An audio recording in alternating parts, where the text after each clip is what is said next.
سنوورە جوگرافیەکەمان زۆر پەرت و بڵاوە هەر لە لا ریفراندۆمی هەرێمی کوردستان 3,900,000 کەس مافی دەنگدانیان هەیە و کۆمیسیۆنی باڵای سربەخۆی هەڵبژاردن و ڕاپرسیش ڕای دەگەنێت. هەموو ئامادەکاریەکان بۆ ئەم پرۆسەیە تەواو کراوە و بەناوچە دابڕێنراوەکانیشەوە. لە سەعات 8 بەیانی تاکو 6 ئێوارە پرۆسەی دەنگدان بەردەوام دەبێت بەبێ ئەوەی ماوەکە درێژ بکرێتەوە. کۆمیسیۆن بۆ سەرخستنیان پرۆسەیەش 2013 بنکەی دەنگدانی کردوتەوە کە 1312 بنکەیان لە ناوەی هەرێمن و 700 بنکەی تریشیان لە ناوچە دابڕێنراوەکانن کە هەمووی پێکاتون لە 6624 وێزگەی دەنگدان کە بڕیارە لەگەڵ دەستپێکردنی ئەم پرۆسەیە بەڕووی دەنگدەران کراوە بێت.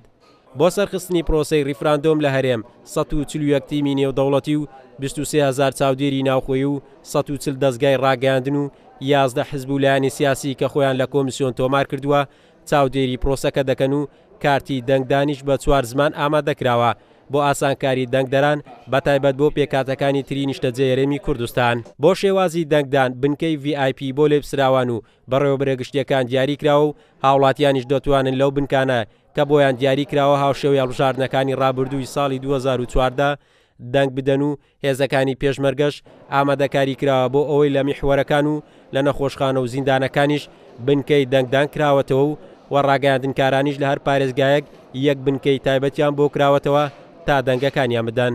هاوڵاتیانی دەرەوەی هەرێمی کوردستانیش لە شەوی 23 مانگ لە ڕێگەی ئەلکترۆنیەوە دەستیان بە دەنگدان کرد و بە کۆتاییاتنی پرۆسەی دەنگدان لە کوردستان کۆتایی بە دەنگدانی هاوڵاتیانی دەرەوەی هەرێمی کوردستانیش دێت.